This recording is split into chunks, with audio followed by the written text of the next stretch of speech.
ஆண்டவரே உம்மை காக்கின்றார். அவர் உம் வலப்பக்கத்தில் உள்ளார். அவரே உமக்கு நிழல் ஆவார். திருப்பாடல்கள் புத்தகம் 121வது அதிகாரம் 5வது இறை திருவசனம்.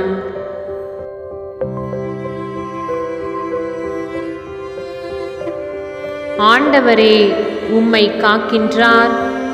அவர் உம் வலப்பக்கத்தில் உள்ளார். அவரே உமக்கு நிழல் ஆவார். திருப்பாடல்கள் புத்தகம் 121வது அதிகாரம் 5வது இறை திருவசனம்.